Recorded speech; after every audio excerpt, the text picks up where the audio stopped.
Lang wie er onduidelijkheid over de blessure van Sven Kramer. Bij het afzetten hier hij les van het bopperste pad van zijn voet.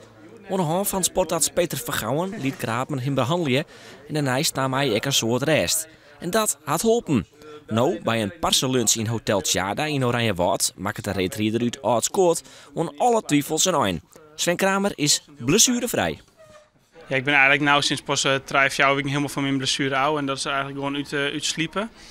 En dat heeft me gewoon een jaar gekost. En ja, daar ben ik eigenlijk gewoon een jaar lang met een revalidatie bezig geweest. En nu ben ik eigenlijk gewoon een op- en topsporter en ben ik gewoon weer bezig met huttenrieden.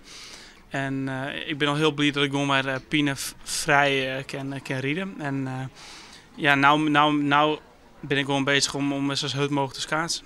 Kramer zal om dit seizoen benammen rochtje op de EK en WK allround. Omdat hij nog maar een paar weken blessurevrij is, had er nog wel een trainingsheft te staan.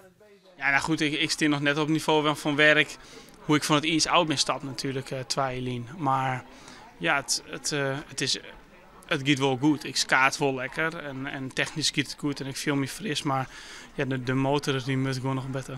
Ja, maar dat komt wel. Ja, het heeft tijd nodig, maar dat komt zeker. Ja. Het vertrouwen is er grut. Ja. Begin november riet Kramer zijn eerste wedstrijd in Tielf bij het NK afstand.